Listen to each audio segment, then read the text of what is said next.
talks about pedagogical implications and things like that. So my contribution in this space is simply to share sort of a case study, what one small group in a Quechua-speaking community in Ecuador is sort of doing to continue to maintain and keep vital their variety of Highland Ecuadorian Quechua. And it's through pirate radio, basically. It has faced plenty of obstacles, plenty of challenges. It has met also plenty of success, and is now in a brand new iteration of this station just this year. So we're going to sort of look at how it came to be, situate sort of Quechua in Ecuador, where it's at, and then kind of finish up with some final thoughts. So I'm grateful to Elena and Andrea for the invitation to be here. I think this is a really inspirational space. Just this morning already talking about all of these endeavors, and hearing from members of their own communities who are linguists and who are language activists. It's just been inspirational. So I'm going to talk about Radio Haiji. It's a radio station that is operating out of essentially a living room of a home in an Ecuadorian community. And it's run by women, which is phenomenal. So first, language activism. This room is clearly filled with them. We are language activists. Some of us are also linguists, and those are not mutually inclusive, right? And I'm so heartened to be hearing voices and seeing this program full of voices of people who are coming from their communities as native speakers, right? I am an outsider to Salasaka. I'm a linguist, and so as Corinne pointed out, and I think rightfully so, communities like Salasaka, they see people who are not from there coming and going, and rarely returning anything of value from the experience, knowledge, publications, acknowledgement, things like that.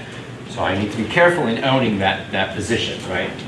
Language activism, there's nothing new in the concept, right? People have been caring about languages that they've seen disappear for decades, centuries, right? But this term has surfaced more recently, and it's important to sort of clarify how this stands in contrast to sort of linguistics and things. So it's part of this field of new linguistics, right? That it's participatory of members from within a community. It's often politicized, right? Often these communities are marginalized, right? And it sort of promotes and puts forward a new ethics, a new methods, a new practice in the field, in contrast to formal linguistics, where people like me go to Salasaka for a few months in the summer, live with a family, maybe not, conduct ethnographic research or linguistic interviews, things like that, to some end that the people of Salasaka may not ever engage with, right? And you can explain to them, because they know what a dissertation is, they know what tenure is, right? It doesn't help them, right? And so my study, our studies have sort of looked at Salasaka Quechua structurally, formally, in its lexicon and how Spanish vocabulary has permeated it. But that's not necessarily relevant to today's talk. So this participatory sort of energy in linguistic and language activism that we're feeling this weekend at this conference is really positive, and that's sort of what characterizes language activism, right? There's this agency of locals, of native speakers. Come on. So, a quote that summarizes best is the focus of energetic action toward the language rights and linguistic diversity of a people that tend to be marginalized and that are seeing their language potentially not maintained and vital. So, departing from that then, the Salasakas, a marginalized people in the middle of Highland Ecuador. To this day, their language is not disappearing. It's, as Armida told us about domains of language use, it's shifting where it's being used. It's starting to become more limited. Salasaka Quechua is not playing second fiddle to Spanish, the colonial language that has been there for 500 or 600 years now, by any means. But this shape of Salasaka Quechua itself is changing. Where it's being spoken in the community is changing, right? So, Salasaka, Ecuador, It's right in the middle highlands of the country. It's about 7 kilometers from the provincial capital, which is a city, Ambato, of about 350,000. It's situated on the Pan American Highway. Since about 1930, this asphalt road came through, and anyone driving from Mexico to Cono del Sur is going to drive right through Salasaca if they want to do it the right way, right? So the sort of cultural pressures have seen incremental increase, right, from mestizo as well as tourist sort of presence. And I use mestizo in a completely neutral sort of way here. But they're close to an urban center that is Spanish-speaking. They're also not isolated, in terms of internet exposure, which is also increasing rapidly. So, Salasaca Quechua is part of the big Quechua family, right? It's spoken across Peru, it's in Bolivia, it's in northeastern Argentina, right? And up into Colombia, right? So this is the northern variety of Quechua, which is characterized as, for example, not having the mid vowels, the e and the o, so they say Quechua, not Quechua. And within northern Quechua, which has nothing to do with Ecuador and its boundaries, right? Boundaries are just these sort of arbitrary lines we put, like borders are arbitrary lines we put over things, right? So northern Quechua is spoken up into Colombia, but within Ecuador, the government recognizes 8 or 9 unique varieties of Quechua. Salasaca Quechua being recognized as one of them. The small little yellow dot right in the middle there is Salasaca Quechua, right? So, based on certain phonological rules that linguists have identified in the language, as well as various facets of their lexicon, words they use that they don't use up in Otavalo or down in Loja in Ecuador, it's recognized as its own variety. And within the community, it is treated proudly as such, although language attitudes and the notion of linguistic shame is nuanced, needs to be a little bit unpacked around that idea. But Salasaca Quechua maybe has 5,000 speakers, maybe it has 12,000. Nobody knows because when the census takers came through town in 2010, half the doors just sort of closed, right? There was a mistrust, right, toward anything official and bureaucratic coming from Quito, coming from the regional or federal governments, right? So estimates are maybe 5,000 or 6,000 speakers, right? There's no unified orthography. There's no spelling system of Salasaca Quechua that can be agreed upon. The federal government in Ecuador has proudly proclaimed in its sort of celebration of pluriculturalism and multi-ethnic sort of hoopla, right, which stands in stark contrast to their subtle assimilatory goals, spoken elsewhere or unspoken. They've forwarded this idea of a unified Ecuadorian Quechua that uses the spelling conventions of Castilian or Spanish. So it uses the letter C instead of the letter K for the K, the voiceless, plosive. And that's an ideological debate within the community. So even today, if you go on Facebook and there's a rare instance when a kid from Salasaca is writing in their native ancestral language, you sort of have to read it phonetically, and it might be spelled according to sort of Spanish spelling rules, or it might be spelled according to the Roman alphabet with a W here and an X or a K there. Which at the same time is really cool because they're sort of rejecting a colonial notion of a super, like an imposition of orthography. But at the same time, how do you publish a lexicography or a dictionary or begin to build resources, right, around the language that you haven't agreed how to spell, right? Unfortunately, these sort of European language ideological notions of, hey, a standard is a beautiful thing to be aspired to, even though it's no one's native language. We all learned that, right? A standard is, right?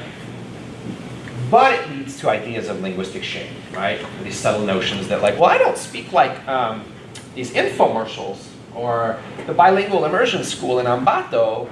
You know, they speak a Quechua that, gosh, I've never really heard. It doesn't sound like my aunt or my dad or my brother. And that sort of makes us feel different, right? And this is not novel to this particular setting. We're going to hear probably about this all weekend, right? So, since I'm not a native speaker, I feel it's only deserved that their voice also be heard. I just want to give you 30 seconds of Salasaka Quichua, what it sounds like.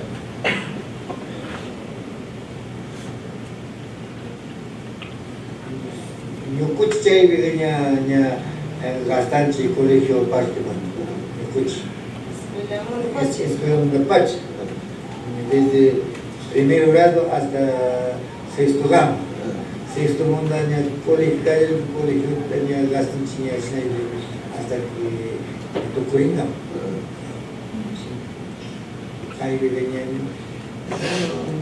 Nunca gastaram um pono no livro. Primeiro tinham 23 anos. Nunca uma pono que tinha bem. Agindo com uniforme, com vestimento, com.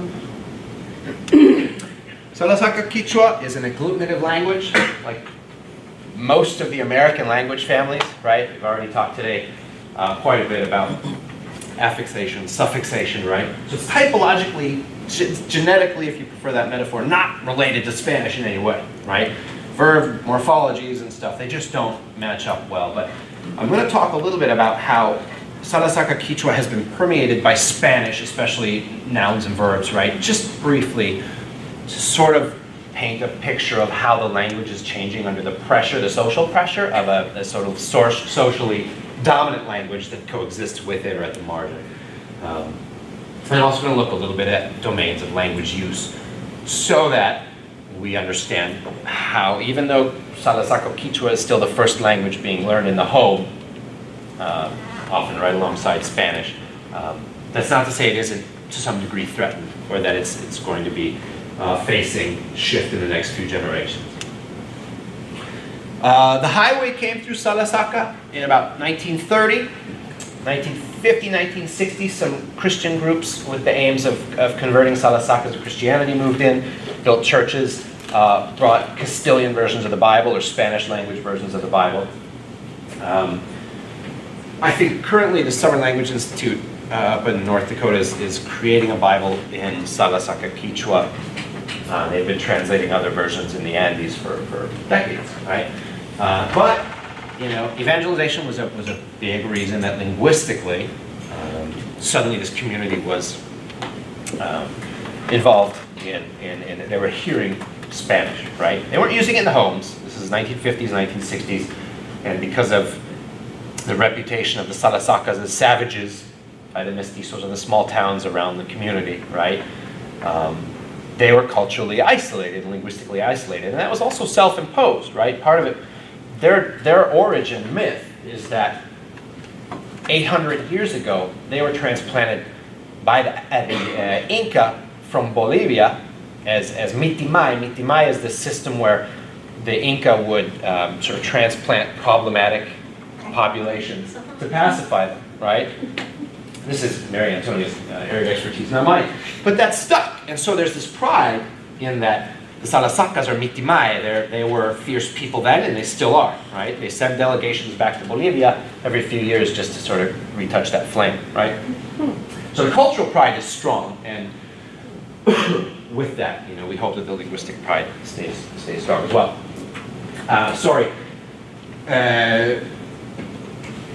Evangelization was one reason that Spanish became very prevalent in the community mid-century, mid-20th century. Education and curriculum also moved in about the same time. A small Catholic school was built in the middle of the city, and it did wonders for Spanish literacy. It did wonders for general education in the community, right? But it marginalized Quechua, and in fact, not discreetly. It was very overt that you know, that was a language for the home, and in the school, you know, there was to be spoken Spanish, right? To be learning to read and to write. The first television came into the community about 1970, and they could start streaming Spanish programming from Ambato, 7 kilometers away. Internet cafe opened up in this community 1996, 97, right? So suddenly there's this influx of Spanish language and English and everything else, right? And today, no one over the age of 7 in Salasaka doesn't have a cell phone. And they outlast computers because they keep taking them back to the shop and replacing parts. And they have internet access on these phones. And so that's sort of fundamentally what this radio station is now in 2018 trying to leverage in their mission toward maintenance and revitalization of the language.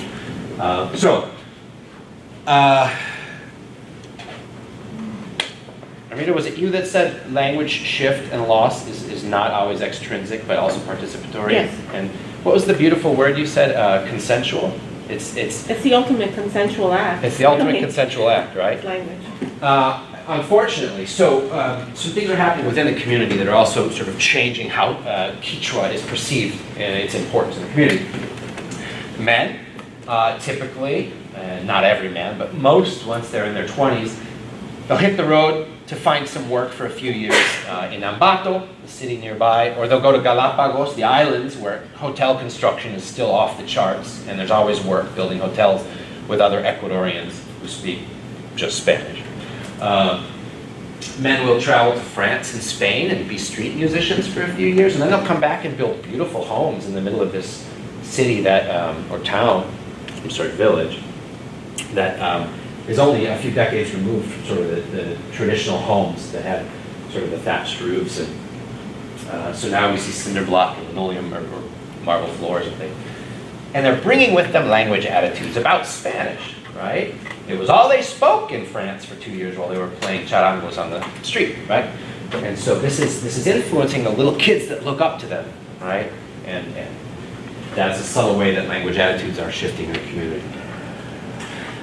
You go ask any parent in Salasaka who's got a little one running around, and they'll say, Spanish is the language of social mobility. If my kid's going to have opportunity, they need both languages, so I'm going to teach them what little Spanish I may know, or whatever Spanish I know, as soon as I can, right? Grandma will speak to them in Quechua, I'll speak to them in Quechua, especially with other people around, but I'm going to try and teach them Spanish as early as possible as well. So there's this embracing of this notion that Quechua is limited in its utility, right, in terms of opportunity. And so Marlene Haboud, a professor at Quito at the Catholic University there, wrote a book 20 years ago, and she did these interviews of all of the Quechua populations in the highland Ecuadorian Andes, talking about their languages and how they're shifting, how contact with Spanish has affected them, right? She says, es una lengua que no progresa. This is an excerpt from an interview. It's a language that doesn't progress, right? It doesn't have a future. Los indios necesitan aprender castellano. Like, we need to learn Spanish, right? So what we see is an increasing societal bilingualism in Salazar. Okay. We will get to the radio station, I promise. I do think it's important in my study. I spoke to a bunch of people, and I wanted to just show you briefly an excerpt of participants that I spoke with. At the top, an 88-year-old male. At the bottom, a 20-year-old male. Their ages in the third column. Look at how their formal education is self-reported, obviously, but you know, we've got the 20, 22-year-olds going to university, finishing high school in the community. The 70 and 80-year-olds didn't, right?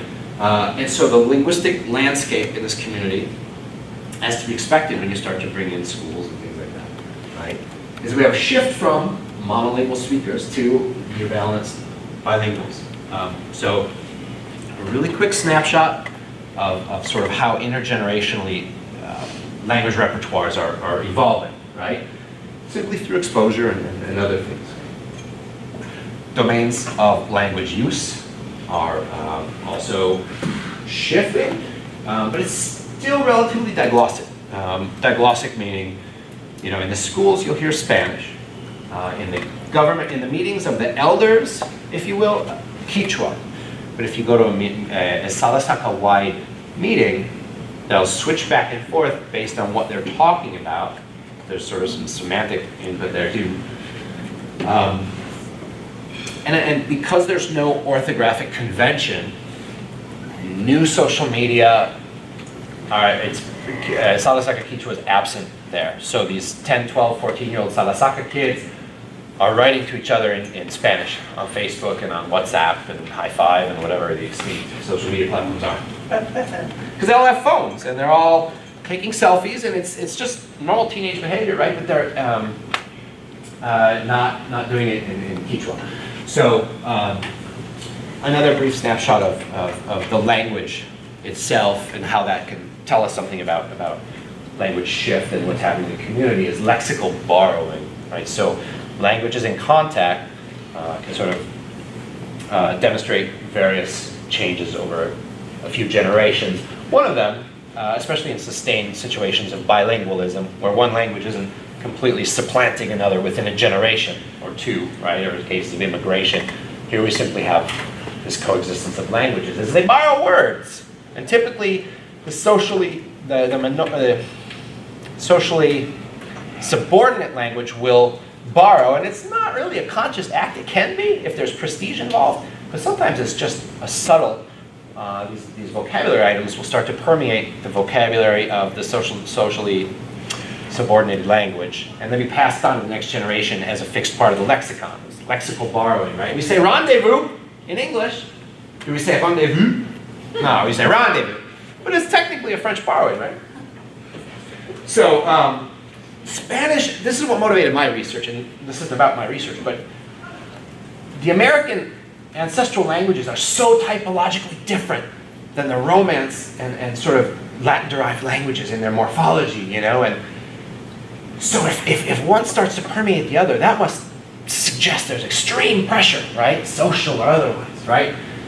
And my findings in Salasaka 5 years ago was that about 1 out of every 6 words that comes out of a Salasaka speaker's mouth in the entire population is going to be of Spanish origin, right? Nouns, verbs, sometimes just a chunk of a word with 14 Quechua affixes after it. Other times, just a straight up borrowed noun, right? Sometimes a whole fossilized chunk, like instead of say, you could say in Quechua, you could say mashiguna, or for thank you. There's a few ways to say thank you. But instead, they say Diusulupay, which is a quick way of saying Dios se lo pague.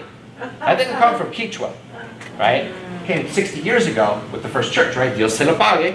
And they just say Diusulupay. Diusulupay, it's evolved, right? So, Salasaka Quechua speakers sometimes refer to their variety as Chaupi lingua, half language, right? So there's this idea of purity, and that sort of, it needs to be addressed when we talk about language maintenance, right?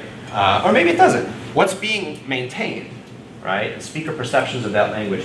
It's still Salasaka Quechua, it's still their language, but they'll laugh and say, oh, but it's Chaupi lingua, we speak mixed up. We speak, Spanish words here and there.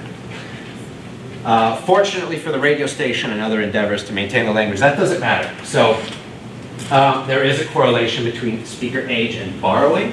The youngest speakers borrowing in the 18 to 25% range. That's like a quarter of their lexicon coming out of their mouth is like borrowed words from Spanish. They may sound like they are Quechua. They're pronounced within the Quechua phonology or that phonetic framework, right?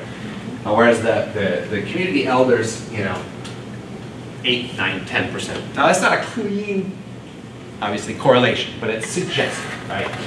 So let's talk about the good stuff. A bunch of women in 2005 said, we're not doing enough in the community to preserve our linguistic heritage, right? Our ancestral language. And they're observing the shift, right? More and more domains of language use are suddenly seeing Spanish declared as the language for that space, right? So they create Radio Haiji. Haiji is just this sort of reconstructed Proto-Quechua word. This is sort of a cry out, a protest, right? Again, orthographically, who knows how to spell it, right? So, and maybe that doesn't matter. Francisca Masakisa and her sisters and brothers built an antenna with about 150 watt signal power in their backyard. They said, the heck with this. We're gonna broadcast. They found a transmitter in the city and began this initiative of strictly in the service of language maintenance. Okay. Was it pirate radio? It wasn't legal. Would they have liked it to be legal? $70,000 later, yeah. And that was impossible, right? So it wasn't, malintent. It was simply that the mission, the end validated the means, right? So it was community radio, and it was open to people who wanted to come in and be interviewed in Salasaca Quichua, right? And that was the firm stance. But it enjoyed 3 years of broadcasting before the obstacles were just insurmountable. One of them being nature, volcano, just volcanic ash is hard to transmit the signal through, and they were able to blanket all of Salasaca and out into some mestizo towns on the border, that transmission range. They didn't transmit all the way to Ambato, 7 kilometers away, and that's important because Ambato is where all the regulatory agencies hang out with their monitoring devices, right? Now, I'm not advocating for this sort of illegal activity, but they sure did it well, and they're doing it well again this year. So there's also, government intervention, there are obstacles, bureaucracy, to the point of extortion, right? Hey, we can speed things up if some money were to go here or be diverted here. And that wasn't part of Francisca's game plan with her sisters and brothers. So, last year, after a hiatus of about, 9 years, they have some family in the US, and they found a server that would host a digital streaming of their programming. But they just started with music. This was a slow rebirth of this radio station. And this is what's exciting. So this is Mary Antonia, the anthropologist. She coordinated a crowdfunding campaign. They got a laptop, they got a new transmitter, they got cables, which are really hard to find in the middle of Ecuador, right?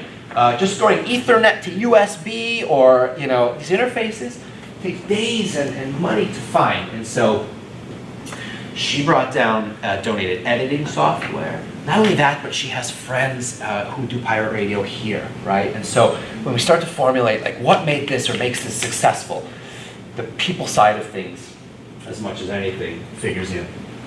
Last month, they resumed the regular physical broadcast. Obstacles be damned, right? The volcano hadn't blown up in a few years. The government's chilled out.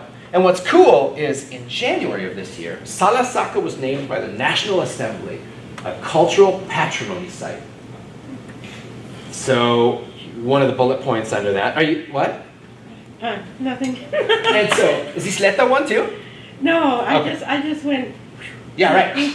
So, but what it means is, we celebrate the tangibles, but also the cultural intangibles. So Francisca and her sisters and Maria Antonia were saying, well, this is a covert sort of radio station, but it's a cultural intangible because we're protecting our linguistic heritage, right? We are the activists doing this thing. So if they come sniffing around, and by they I mean the federal government, we can hold up our certificate as a cultural intangible, right?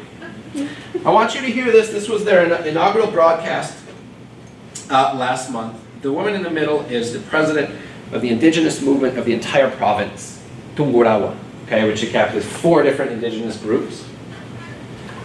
And they were disappearing.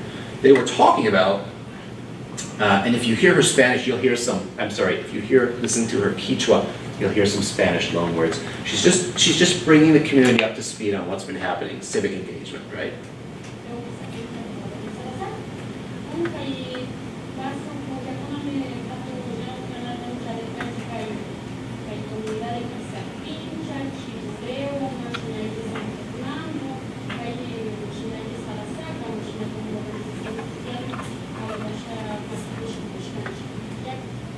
So that's Rosa Maria, that's Francisca. She has a lapel mic on, and they have a dedicated grounded mic.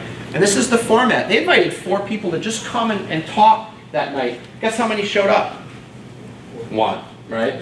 So, still some challenges there, but it's open, it's participatory, right? It's a forum now. So, one of the major changes that they feel will be really successful is that they are blending this physical broadcast through the antenna with online streaming. Now, it's created some debate. Do they stream it through Facebook? Do they stream it on a website, right? But they've acknowledged that FM radio is still being listened to by the community elders, just not by the younger folks. So they're transitioning through the generations of that decision. It's low power transmission. It's not over 200 watts, so the government's interest. It's not interfering with other broadcasts. They chose this frequency back in 2005 specifically because there were no commercial radio stations around that frequency, right? Civic engagement in municipal news is one of their primary goals, but they also seek to empower women, which is phenomenal. This whole team is essentially women.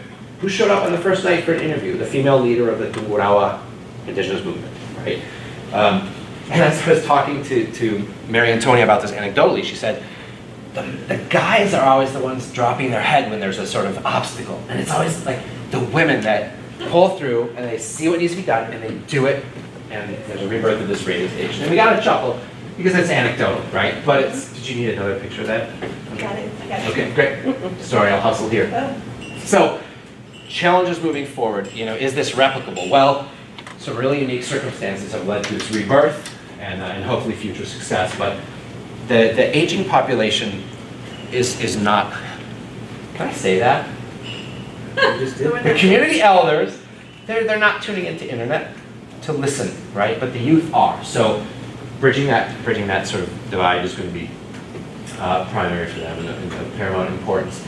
Internet is spotty in the Andes, and it's really expensive, so people are sort of splitting signals and pirating internet signal anyway. Anything through satellite, it's not always dependable, right? So the digital platform is going to have gaps in transmission, and that's part of it, and I think people roll with it. Where to host this thing, the younger, Francisca's kids, they're in their 20s. One is a locally known activist, the other is a music DJ. They want to pull it onto Facebook because that's where they're going to get traction, right? So that's a big decision to be made. Now, another challenge that never ceases to exist and is, when someone from Salasaca goes into Ambato, to a technical store, says, my transmitter's not working, right? Occasionally they're lied to or upcharged for nothing, and that's a universal right, I guess, but unfortunately it seems to be happening a lot more than one would desire, because then they brought the transmitter back to the station and Mary Antonia was able to sort of troubleshoot it in about 10 minutes, get it working, and so she's not a technician, right? So there will always be complications when Salasacas are interfacing with the mestizo population because racism is still latent, it still is a reality there, right? Crime around the margin of the community is still a thing that's often motivated by sort of these perceived ethnic differences, right? Now, the richness of what's happening now with Radio Haiti and the hope for the future, right, is that this is part of the intangibles sort of catalog that can be celebrated as part of Salasaca, right, and their linguistic heritage, which is a big part of that. Cell phone use, computer literacy on the rise, and so there's a lot of promise there. And it's harder to regulate something streaming through a US server or on Facebook, even if the physical transmission gets shut down, which is a reality. They have a 60-foot antenna in the backyard. No one has antennas that big in the province outside of the city, right? But the youth love that it's digital, right? And so anything you can do to imbue this language with like the street cred, right? Where it's being used, right? Here's a new domain of use that we are forcing open, right? Is a big, big deal. So the next generation is up, and this is a new initiative again. So we don't have data on the back end to say, hey, it has been a success, but all parties involved are hopeful. We've got friends in the U.S. who know pirate radio and can consult. There's a local radio tech who drove 45 minutes across the mountains to help with this pro bono because he, as a mestizo, believed so much in this. So there is support outside the community as well as almost categorically within Salasaca, there's support for this initiative. And crowdsourcing sort of technology that's hard to find down there was a big part of the success. So finally, language activism. Everyone who steps up to that microphone at Radio Haiti is a language activist, right? They're participating, they're from the community, and I think that's where the value lies. So I will sign off as an outsider and a linguist who is not part of this organically, but who is absolutely energized by it and has been working with this group, with Mary Antonia. We just wanted to share the message. So thank you much.